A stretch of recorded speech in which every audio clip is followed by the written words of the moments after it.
मैं जहाँ तक समझता हूँ और सही बात भी यही है कि आतंकवाद ऐसा है, इसको कहते हैं ऐसी कोई भी नक़्ल व हरकत, ऐसी कोई भी एक्टिविटी जिसकी वजह से सामने वाला दहशत में, खौफ में, डर में मुब्तला हो जाए, ये आतंकवाद है। और ये जो कोई भी करेगा वो आतंकवादी होगा। और ये सही है कि कोई भी धर्म आतंकवाद की तालीम नहीं देता है, और उसमें आतंकवाद के मामले में नाइंसाफ़ी से काम किया। फतवा जारी करना का जो लफ्ज़ आप इस्तेमाल कर रहे हैं, ये तो मीडिया ने ईजाद किया है। फतवा जारी नहीं होता है। कोई आदमी। नमस्कार, आप देख रहे हैं देश की बात, आपके साथ मैं जितेंद्र यादव, और हमारे साथ इस समय मौलाना अब्दुल बातिन जी मौजूद हैं, जिन्हें मुफ्ती ऑफ वाराणसी भी कहा जाता है। हम उनसे बातें करेंगे। मौलाना जी हैं, कई समस्याएं हैं, अभी बाढ़ को लेकर के समस्याएं चल रही हैं, और मुफ्ती से रिलेटेड जो भी प्रश्न होंगे वो भी हम इनसे करेंगे और लगातार बातें करेंगे। बहुत बहुत स्वागत है देश की बात में। आपका भी शुक्रिया, आपका भी इस्तकबाल है हमारे ऑफिस में। सबसे पहला है कि क्या धार्मिक मार्गदर्शन करना चाहेंगे पूरे विश्व को?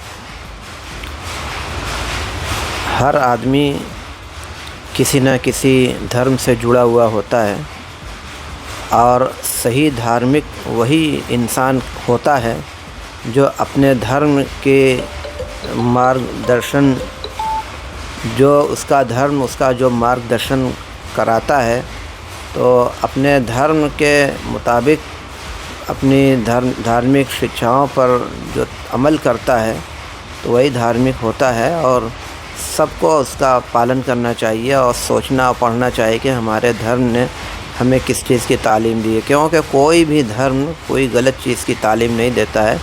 तमाम धर्म अच्छी बातों की तालीम देते हैं। तो हर धर्म के मानने वाले उसके सारे अनुयायियों को अपने धर्म का, अपनी उसकी तालीमात का, मार्गदर्शन का पालन करना चाहिए। एक लोगों में ये होता है कि कुछ ये कर दोगे या कुछ ये कर दोगे तो फतवा जारी हो जाएगा, उस पर क्या कहेंगे? फतवा के बारे में लोगों में बड़ी अंधकार सा है फतवा को लेकर। नहीं, देखिए, फतवा जारी करना का जो लफ्ज़ आप इस्तेमाल कर रहे हैं, ये तो मीडिया ने ईजाद किया है। फतवा जारी नहीं होता है। कोई आदमी कोई सवाल करता है धर्म से रिलेटेड, तो उसका जो जवाब होता है उसी जवाब को फतवा कहते हैं। अब कोई सवाल हमसे पूछता है तो उसका हम जवाब देते हैं, तो ये कह दिया जाता है कि फतवा जारी किया।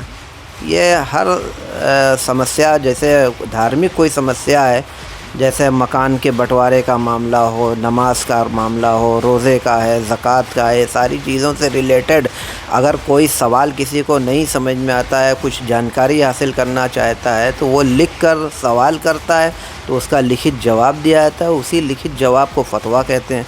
उसी को लोग कहते हैं कि फतवा जारी किया। मौलाना जी, ये हर तरफ एक चर्चा होती है, और मुझे नहीं लगता कि इस पे आपसे बेहतर कोई बोल सकता है। अल्लाह और ब्रह्म को लेकर के बात होती है, इस पे कुछ बताइए, क्या अंतर है अल्लाह और ब्रह्म में? अब ब्रह्म क्या है, ये तो आपके लफ्ज़ से, ज़ुबान से हम सुन रहे हैं। हम तो अल्लाह जानते हैं, और अल्लाह के नाम को मुख्तलिफ़ ज़ुबानों में मुख्तलिफ़ लफ्ज़ से याद किया जाता है।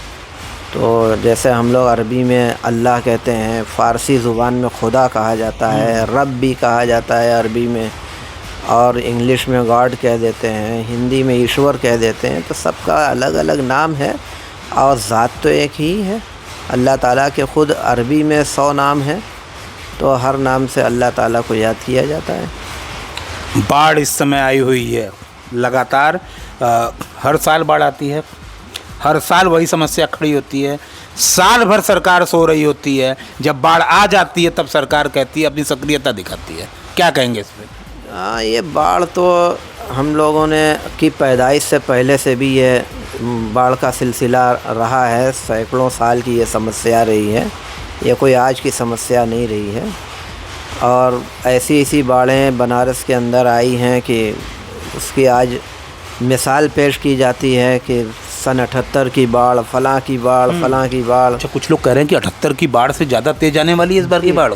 होता है कभी कभी, जैसे भाई सब मसाइल बढ़ते ही रहते हैं, हर जगह के मसाइल बढ़ते हैं। अब यहाँ पे भी जो जो वसाइल होते हैं, इसमें संसाधन की कमी की वजह से भी बहुत सारे मसाइल पैदा होते हैं। तो आज भी आबादी फैल रही है, बढ़ रही है, तो ज़ाहिर समस्याएं भी पैदा होंगी।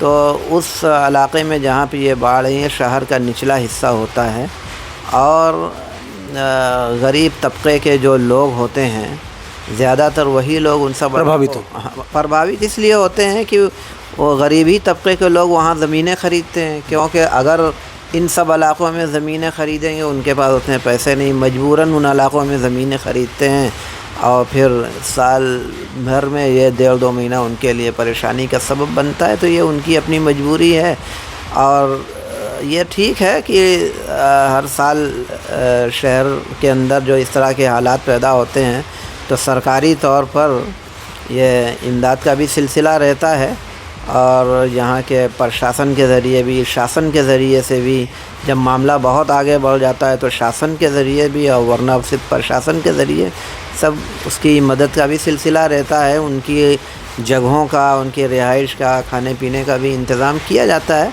लेकिन ये ठीक है, आपका कहना अपनी जगह सही है कि उसका कोई मुस्तकिल हल निकालना चाहिए कि ये समस्या आइंदा कभी ना पैदा हो। उसमें जो शासन है पर और जो हुकूमतें हैं, चाहे जो कोई भी हुकूमत हो, मैंने अभी कहा कि ये कोई नया मसला नहीं है, सैकड़ों साल से लोग, तो कोई भी हुकूमत हो इसमें संजीदगी से गौर करके उसका कुछ हल निकालने की कोशिश करनी चाहिए। धर्म के नाम पे लगातार लोग आपस में लड़ते हैं, उस पर मुफ्ती ऑफ वाराणसी जी क्या कहेंगे, क्या सलाह देंगे? गलत है धर्म। मैंने अभी कहा कि कोई भी धर्म गलत चीज़ों की शिक्षा नहीं देता है। धर्म की बुनियाद पर लड़ाई झगड़ा करना कहाँ से सही हो सकता है कि धर्म की बुनियाद पर किसी को उटपटांग कहा जाए, मार दिया जाए, मॉब लिंचिंग कर दी जाए, किसी को ज़ुबानी तौर पर ही उसको कुछ अपशब्द बोल दिया जाए धर्म की। नहीं, धर्म इसकी तालीम नहीं देता है। अगर कोई आदमी इस तरीके की हरकत करता है, चाहे मुस्लिम हो, गैर मुस्लिम हो, सिख हो, हिंदू हो, ईसाई, कोई भी ऐसा हो करता है तो अपने धर्म की जो तालीमात हैं उनसे खिलाफ वर्जी करता है, उसका पालन नहीं। ऐसे लोगों को तो हम सच्चा धर्मी ही नहीं मानते, वो अधर्मी हैं जो अपने धर्म की बातों का पालन नहीं करते, चाहे वो मुसलमान ही क्यों ना हो। 2 सवाल मौलाना जी और हैं, थोड़े से कंट्रोवर्शियल हो सकते हैं। एक बहुत बड़े लोग हैं, एक कुछ तबका ये भी कहता है कि आतंकवाद का कोई धर्म नहीं होता, लेकिन इस आतंकवाद में सबसे ज़्यादा लोग मुस्लिम लोग भी क्यों इन्वॉल्व होते हैं? ये तो बिल्कुल सरासर गलत है। पहले आप ये बताइए कि आतंकवाद की परिभाषा क्या है? आतंकवाद की सही परिभाषा तो आज तक मेरे सामने आई ही नहीं जी। आतंकवाद कहते किसको हैं? मैं जहाँ तक समझता हूँ और सही बात भी यही है कि आतंकवाद ऐसा है, इसको कहते हैं ऐसी कोई भी नक़्ल हरकत, ऐसी कोई भी एक्टिविटी जिसकी वजह से सामने वाला दहशत में, खौफ में, डर में मुब्तला हो जाए, ये आतंकवाद है। और ये जो कोई भी करेगा वो आतंकवादी होगा। और ये सही है कि कोई भी धर्म आतंकवाद की तालीम नहीं देता है और उसमें आतंकवाद के मामले में नाइंसाफ़ी से काम किया जाता है। जो काम दूसरे लोग करें उसको आतंकवाद नहीं, यही काम अगर मुस्लिम करता है तो उसको आतंकवादी कह दिया जाता है। आतंकवाद की जो परिभाषा है, सबसे पहले तो ये मुतय्यन होना चाहिए कि आतंकवाद की सही परिभाषा है क्या। तो जो मैंने बताया उस हिसाब से देखा जाए तो कोई भी इन सब कामों में, इन सब गतिविधियों में लिप्त होगा वो आतंकवादी होगा, चाहे धर्म के हिसाब से कुछ भी हो।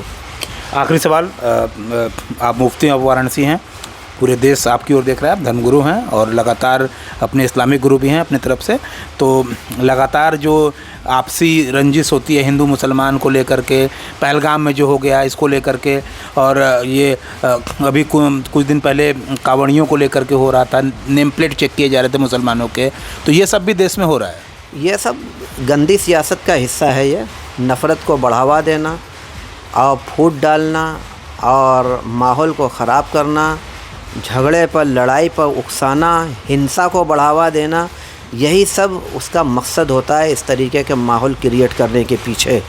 तो जो लोग भी ऐसा करते हैं, चाहे ऐसा करने वाले कोई भी लोग हों धर्म के हिसाब से, गलत तो गलत, ऐसी करने की ना तो कानून इजाज़त देता है, संविधान इजाज़त देता है, और ना ही समाज और ना ही धर्म, कोई भी कहीं से भी इन सब चीज़ों की इजाज़त नहीं है। अगर लोग इस तरीके की हरकत करते हैं और भेदभाव और धर्म की बुनियाद पर जुल्म ज़्यादती करते हैं, तो कोई भी करे वो गलत तो गलत है। हम जो चीज़ गलत रहेगी उसको गलत कहेंगे। ये थे हमारे साथ मुफ्ती ऑफ वाराणसी मौलाना जी, और इनका कहना है कि आतंकवाद की कोई परिभाषा नहीं है।